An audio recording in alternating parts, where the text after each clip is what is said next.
Hello everyone!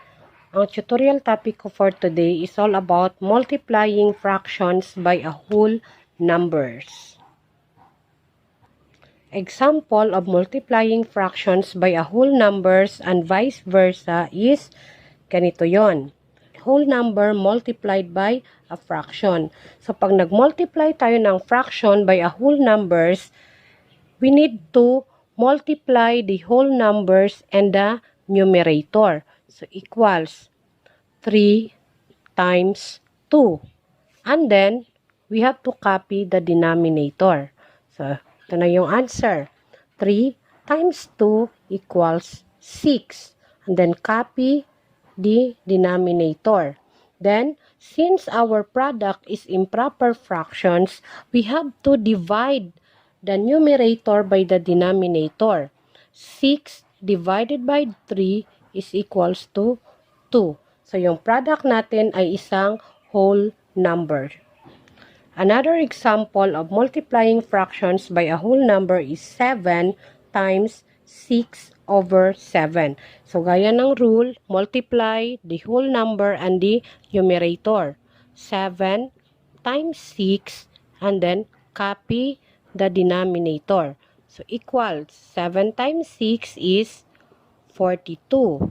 Copy the denominator, 7, then divide. 42 divided by 7 is equals to 6.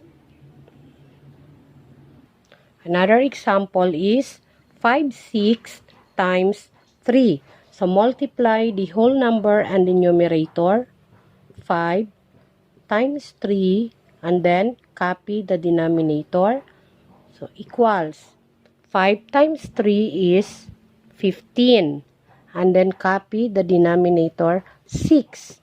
So, we have an improper fraction. So, we have to divide. 15 divided by 6. Papakita ko.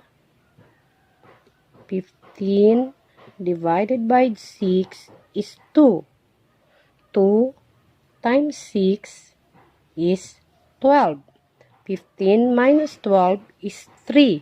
So, itong quotient na 2, ito yung ating whole number. And then, yung remainder na 3 ay gagawin nating numerator and then copy the denominator. So, we now have 2 and 3, 6. Since 3, 6 is not a lowest term, so kailangan pa natin siyang i-simplify by dividing its greatest common factor na 3. Okay, so ganito na yon. Copy the whole number 2, then 3 divided by 3 is 1. 6 divided by 3 is 2. So, yung final answer natin is 2 and 1 half. Last example of multiplying fractions by a whole number is 2/9 times 4. So, equals. Multiply the numerator and the whole number. 2 times 4. And then, copy the denominator 9. Then, we have to multiply. 2 times 4 is 8. Then, copy the denominator 9. So, our final answer is 8/9. Yan lamang po kasimple.